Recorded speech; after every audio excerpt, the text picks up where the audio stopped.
बनाएंगे, स्क्रिप्ट बनाएंगे, पर जब तक मुझे ये लग ही ना तब इमीडिएटली उन्होंने मुझे 500 पेज की एक बुक थमा दी।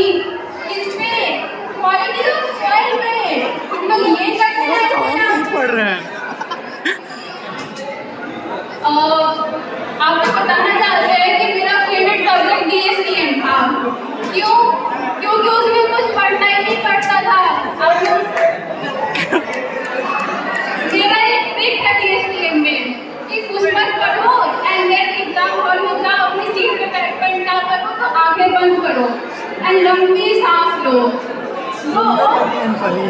उसके बाद आप क्वेश्चन पढ़ो। तो क्वेश्चन था मेरे में व्हाट इज टाइम लोग। तो मैंने क्या करा, विंडो से बाहर देखी और इमेजिन की कि टाइम लोग आ रहा है। नाउ लिख दो जो लिखना है एंड यही करते करते मेरी एक ग्रेड आ गई डीएसटीएम में। आप लोग को तो पता ही होगा सीआर को कौन सीआर रह चुके हैं यहाँ पे या फिर सीआर है फिलहाल। तो बेसिकली होता ये है कि टीचर आते हैं सीआर किसको बनना है। फर्स्ट ईयर में तो यही हुआ था। Then we going to sign plan not up to anyone, ऐसे हाथ ऊपर करते हैं सीआर बन जाता है। तो मेरी एक बात हुई थी किसी इंसान से, तो नॉर्मली बातचीत हुई थी। मैंने बताया कि मेरा नाम ये है और ये ब्रांच है मेरा। एंड आपको पता है उसने क्या कहा, hi I am that I am CR of section ए।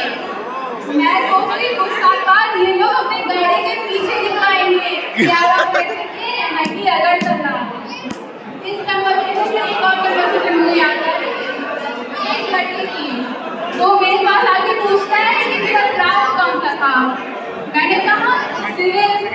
वो लड़का मुझे 2 सेकंड तक घूर के देख रहा, फिर कहता है लड़कियां भी घर बनाती है, वो तो घर बनाती है ना।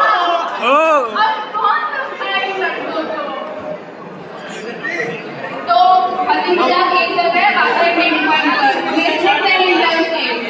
पर अगर आप अगरतला से सिविल करते हो तो प्लेसमेंट इंटर्नशिप भी हंसी मजाक की जगह भी ही है।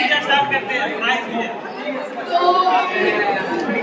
सीएसई वाले लोग क्या करते हैं, वो लोग कोडिंग करते हैं एंड माइक्रोसॉफ्ट वर्ड में चले जाते हैं। ईसी वाले कुछ तो करते हैं, एग्जैक्टली नहीं पता क्या पर कुछ तो करते हैं एंड इंटेल क्वालकॉम सब में चले जाते हैं।